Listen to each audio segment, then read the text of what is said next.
the idea being is the commissioner or an entity that they would approve would bring in a new school model to they would rehire some of the staff, maybe hire staff from elsewhere in Connecticut, but try and turn around what that school is doing and set it on a sustainable path on its own. So all those schools, those 25 schools, would be under SDE control for 5 years. State Department of Education, I'm sorry. They would be under state control for, 3 years. After that third year, the State Department of Education would take a look at how well that school is doing. If they've turned around and are doing a great job and are ready to go off on their own, they could be given back to the local district. They could remain under the authority of the state, or they could become, their own entity, So the idea is, we're going to target where these low-performing schools are and try and turn around. That's what's been happening in Hartford and New Haven, and so this will hopefully allow that kind of mechanism to exist in other communities in the state as well. My second question was, has the state identified the 5 locations for the charter schools, or is that still up for the I think it's still up in the air. I think there's funding appropriated that would allow those schools to operate and get off the ground. But as far as I've heard, the State Board of Education has not approved any new applications for charter schools. And the last one is not a question, it's actually a comment that student performance and teacher training is very important. But I also feel that the environment of a school is critical to performance. And it's just like when on the weekends I come my sweats and I feel terrible. I feel ugly and I feel up. And then I put on my power suit and I go to work and I feel like, wow, do I feel like a powerful woman tonight.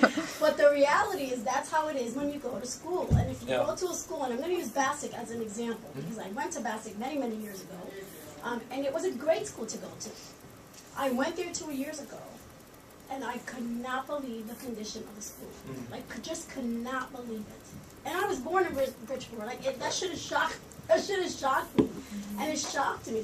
So I could just imagine when parents walk in, when outsiders from Bridgeport come in, and what is the message to those kids? You're not important enough. And if you're going to invest in performance evaluation, do they have the tools like Fairfield and Stratford and the surrounding communities like smart boards?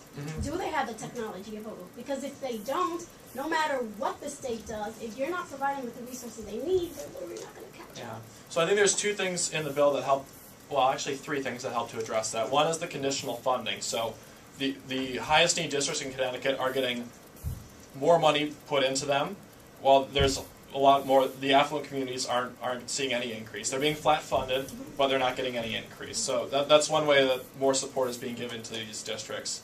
Another really important aspect that's being implemented that I didn't mention in my summary is called a common chart of accounts. Now, right now, school districts all have to report their spending to the State Department of Education, but they're not required to follow the same accounting rules and categorize what they're doing in the same ways. So Bridgeport can't take their budget and look at what New Haven is doing.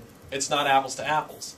But what this common chart of accounts would do is it would create one accounting standard for all school districts in Connecticut. So, the superintendent of Bridgeport would be able to look at what Hartford is doing and seeing, how are they using their money? Are we using the resources we have in the most optimal way? They just did this in Rhode Island 2 years ago, and already superintendents are using this and finding it to be a really valuable tool. They're looking and saying, I'm spending way more on transportation than a district next door to me. How could I find some savings there? Or maybe saying, wow, the districts all around me are spending way more on professional development for their teachers.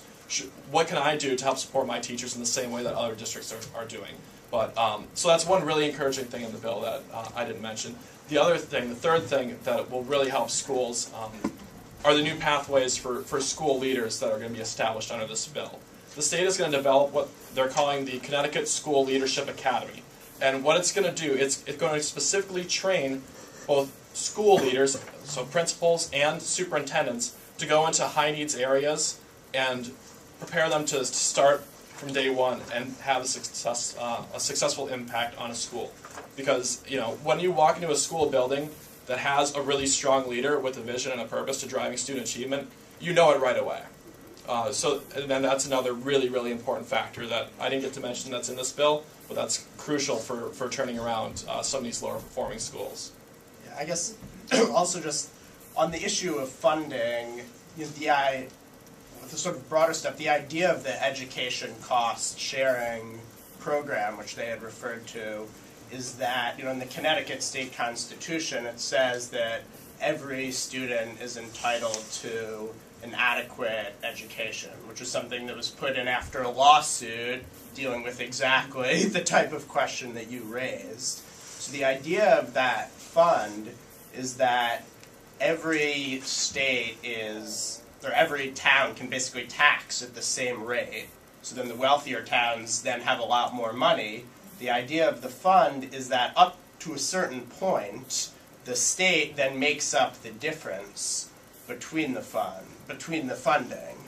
But one problem is that over time, the formula that has been used to calculate that has gotten somewhat out of whack. So for instance, Bridgeport, I think, adjusting for inflation, since the mid-90s has gotten no additional, the money coming into Bridgeport has been the same, 15 years ago, 20 years ago, as it was now. So there's actually, separate from this bill, there is a task force that I think is looking into a more systematic reevaluation of the fund. But, this is one thing that, the bill does do some stuff for, but there's actually, there is more that needs to be done. But then, sort of on the other side, one point I would make is that there are examples of schools that with less funding do more. And so, like Amistad Academy being an example. And so it's important to know, I think over the last 4 or 5 years, total funding for Connecticut public education has increased, and the performance is not. And so I agree funding is important. To some, it's important that we work towards more equitable funding. To some extent, we can succeed in that. To some extent, inevitably, it won't. That's just a fact of life. But I also think it's important to recognize that you can do more with less and look into programs where, hey, how can we set up a system where, poor schools make the most of the resources they have and, do set up cultures and, metrics and, environments where students can succeed. Thank you. I have a comment and a question. The comment is that when you talked about it's hard for people because there's not a standard accounting way how to spend money, that the Child Advocacy Coalition here did a really interesting piece of research that does exactly that. So you can see how many administrators Hartford, New Haven, Bridgeport have and how they spend their money and how they reorganize their cabinet to put more money in the classroom. So that does exist. It's probably on their website. I don't know if it is or not, but it probably is. The question I had about the 25 schools that are going to be the network of failing schools, I understand that districts are going to have the opportunity to apply and recommend that certain schools within their districts be selected. Is that not determined yet, or is that? I believe the final discretion will be with the Commissioner of Education. I'm sure that the Commissioner would be more than willing to hear from districts, what their thoughts are. But I think the power, as far as my reading of the bill goes, that it rests with the Commissioner. Are those 25 lowest performing schools already identified? If they have been, it hasn't been made public knowledge yet. Because I know there have been different times where there have been programs for the 25 lowest performing schools. I'm one of the librarians here, and we had a program through the state and the state library and the State Department of Ed that was to help some of the schools, and we got funding here. It was something Cam Staples from New Haven put through, probably 10 to 12 years ago. But so anyway, I just wondered if they knew.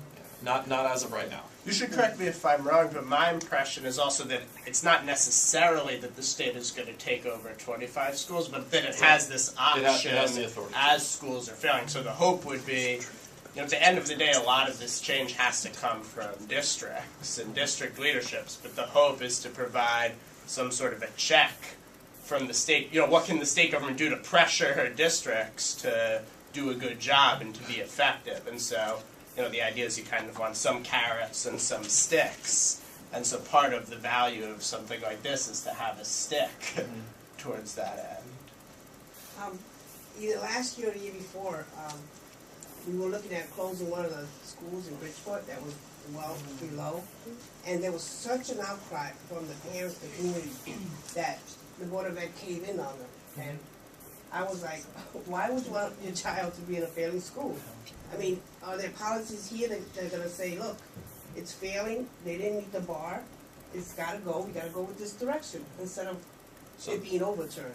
That's been one of the most difficult things that Hartford's had to do, is because, these schools that have been open for generations, like, whether they're failing or not, like, people have an attachment to that school. And it's hard to overcome that, but I think what Hartford has seen, that the more transparency and communication you have with the school community, the more you can give parents and community leaders input into the process of turning the school around, or having input into the new model. That helps. But it's never going to be easy to close a school down. It's just, it takes a lot of will and a lot of leadership to be able to do something with that, like that, and to stick to your guns. So I think at the state level, we've got leadership that has that kind of boldness, and they'll be tough enough to make those decisions. It's going to come down to district leadership as well, where, districts on their own, are they going to have the nerve to close down a school?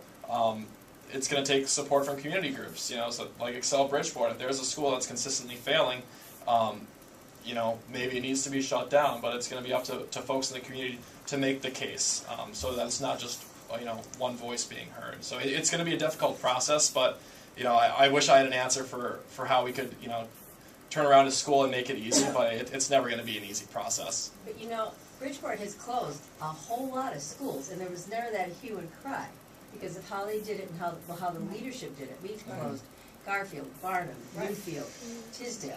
There's a ton of schools that have been closed without that kind of hue and cry, and in this district, it had to do with the leadership. Yeah, it was at that time, yes.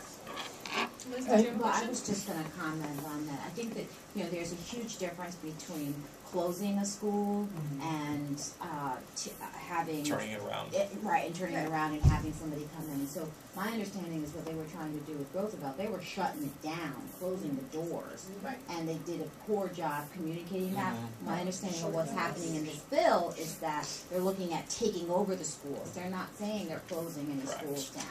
Right, no, I understand. 25. I That's understand the big, 25. That's the I big understand the difference. But I also agree with you that I was just like, I couldn't believe it. It was like ridiculous. Right. Well, It just caved in. Here's the question. When all those parents came protesting the school being closed, did they then make a commitment? And are they involved in the school now that it's still open? Are they doing things to, help the school as a body? Because that's where the critical thing is. If parents want the school to stay open, they need to make a commitment to be involved, whether it be to help at a bake sale twice a year, or go into a classroom and help with art projects, or things like that. Right, yeah. And so that's something I'd love to find out about. I mean, one of the advantages of the state taking over too is that it has certain powers and abilities that a district wouldn't necessarily have. So you have a failing school. The question is, why is it failing? Why doesn't the district just fix it? And some of that might be a failure of leadership, but some of it might also just be the power. Yeah, the powers and the capacity involved. So say there's a principal that you would want to remove. It's much more difficult to do that within the normal context of district operations than it would be if the state takes that over and then under this bill has the power to, I don't think the state has unlimited dictatorial control over the school, but has certain powers to influence and make changes. I wanted to go back to one of